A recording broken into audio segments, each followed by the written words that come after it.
Okay, we've now got to the stage where we've got a permit, we've tried a few changes to that permit and notifications of change. The real point of emissions trading is that operators are required to report their emissions, and that's going to be the focus of this video. So this is slightly superficial circumstances because this is first year that ETSWAP is being used to report emissions. And we're yet, at the time of recording of this video, it's before the end of the year. So the reporting period that we're talking about is still actually in progress, and the form has a status accordingly that states that this is an in progress form, because basically the form for the emission report is started on the beginning on the 1st of January of the reporting year, and will continue to be in progress until it's actually submitted, which could be 15 months later, to the end of March in the subsequent year. So we've accessed the emission report, or we're going to access emission reports via the link in the navigation bar to AEM reports. For this installation, there is only a single reporting period of any relevance, because there have been no historic reports. And by following the link to that reporting period, we get to the emissions report homepage, where we see the current status of that particular form, and also a little warning message here that claims that the monitoring period for this report is still in progress. We haven't forced the system to inhibit submission of a report before the end of any particular reporting year, although we'd only expect that to be the case if the operator were applying to surrender their permit, and they, under the terms of that notice, were required to submit a report of their reportable emissions. However, as I said, the system doesn't inhibit an operator looking at the report before the year end and starting to fill in some of the data that might be required. But obviously, it's not advisable to submit your verified report to the competent authority until at least the beginning of January in the year after the monitoring, the emissions have occurred. So we open up the report form by clicking on the button,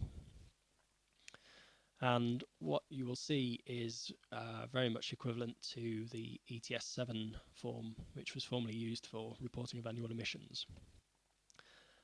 Some of the information has been sort of condensed, so we only have a few sections in this particular form, and the detail is within the various tables that are sort of included in here.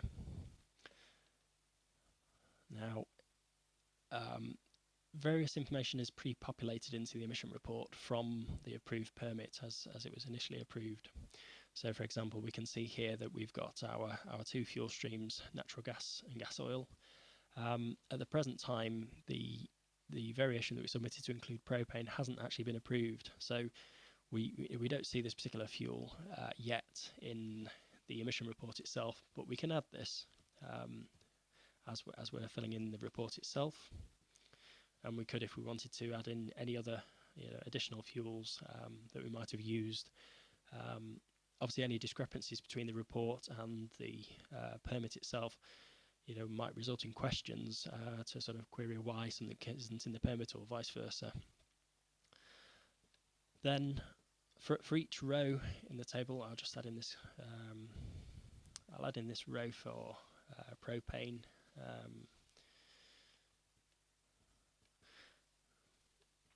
And we see here we have to fill in all of this information individually, but for those fuels and materials that are already in your permit, much of this information will already be pre-populated.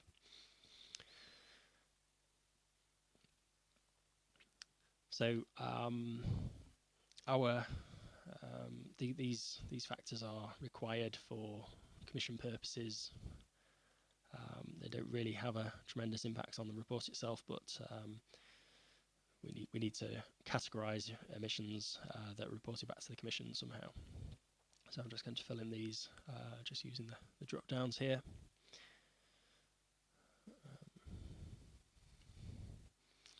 Pick a couple of candidate reporting categories at random, and scheduled activity is combustion, and our activity description is production of heat, basically.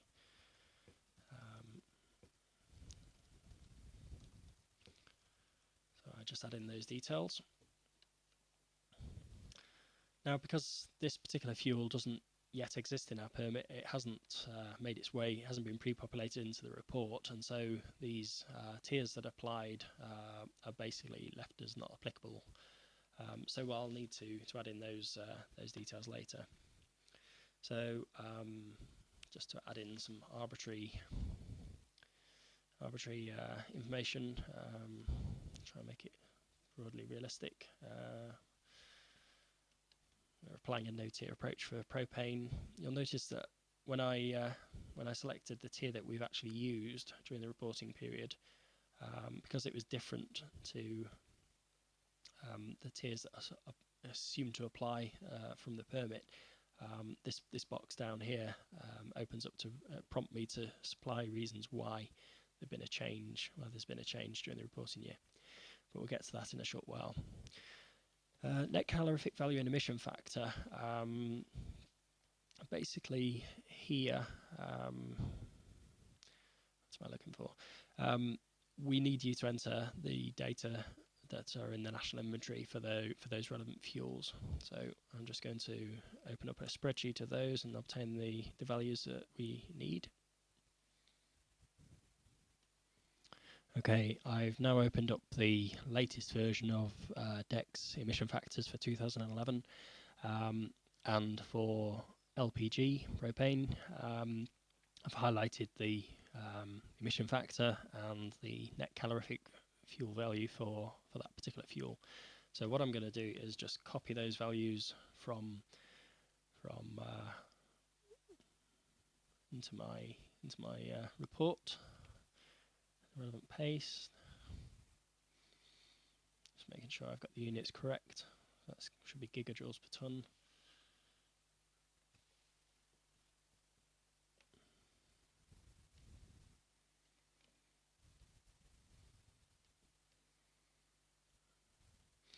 Because I don't have an option here for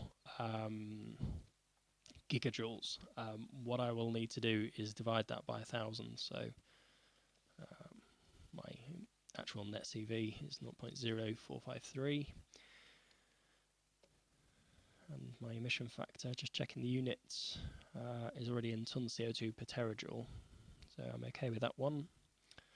We're applying 2A and 2A for net CV and emission factor accordingly, and we're assuming a fixed value of 1 for oxidation factor. Okay, so when I press calculate emissions, it's determined that my total fossil CO2 emissions from combustion of propane has amounted to some nearly 3 tons of CO2 emission. Seems a very high number. So as noted before, I need to enter a reason why there appear to be tier changes. So I'll simply say that propane not included in permit at time of report submission. Perhaps noting that a variation has been submitted but not yet approved.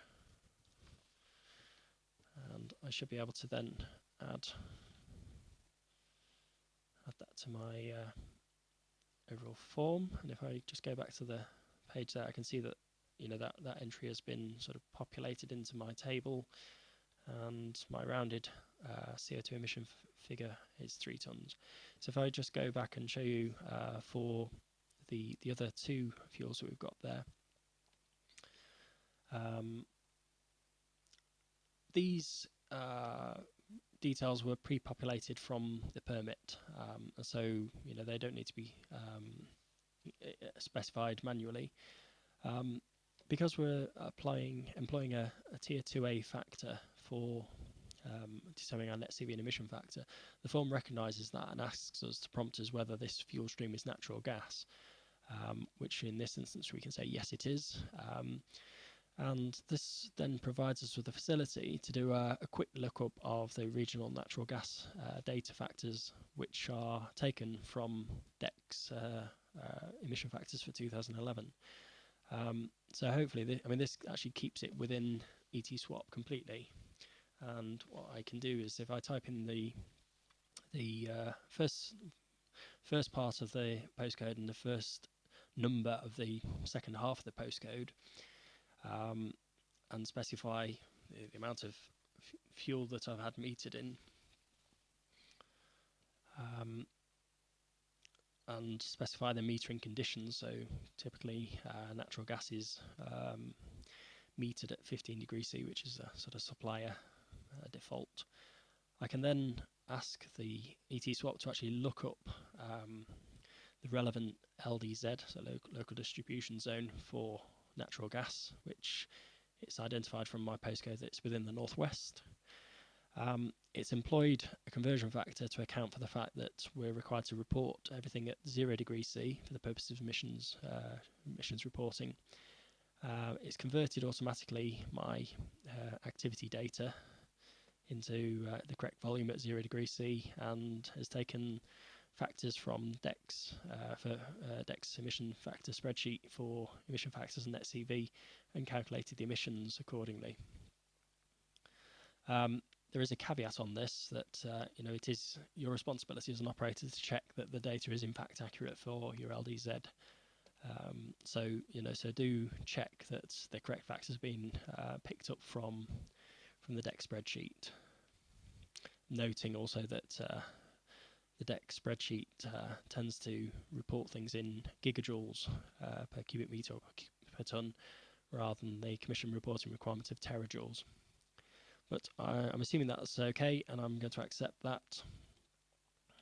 And so this information is populated into the tiers, and assuming that I've been able to apply my permitted tiers throughout the year, I just fill in the gaps.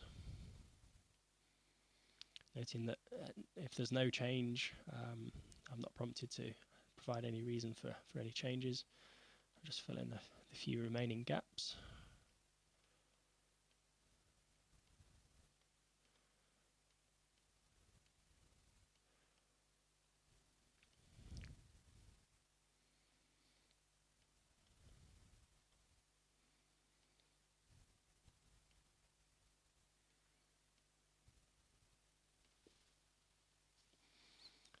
And then accept that.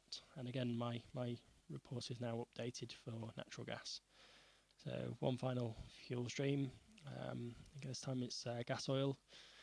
Unfortunately, as of this current release, we weren't able to bring in anything other than the natural gas factors for automatic lookup. That's hopefully an area we can improve on in future years, such that we can genuinely keep everything within ETSWAP and avoid the need to sort of refer to external spreadsheets for looking up factors. But in the meantime, if we look up a factor for gas oil within DEX spreadsheet, we see that it's got a net CV of 45. Sorry, I'm copying the wrong one. 43.3 gigajoules per ton, which again I need to correct in terms of the units that we're required to report things in. So terajoules per ton. Corresponding emission factor for gas oil,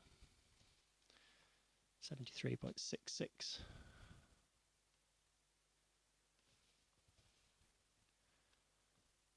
And then we just need to fill in the volume of fuel that we've used. We'll assume it's 10 tons.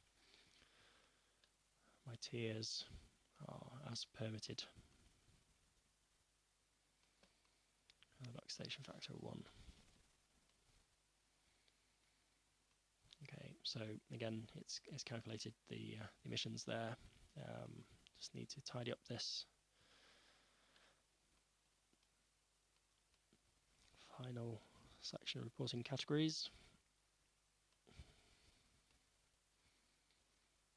And then we should be in a position to actually submit the entire report form for onwards review by the verifier. Okay, all looks good.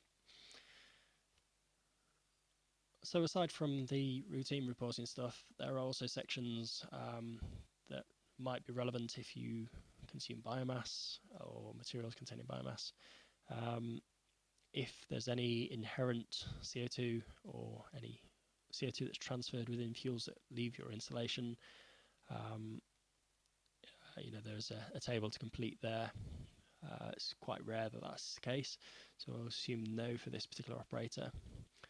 A section requesting details of any changes, and this is really a summary for the entire installation. So within each separate source stream, there was a prompt to notify reasons for any particular changes, but then there's an overall tier changes section. So we're just noting here that we're adding propane as a new fuel.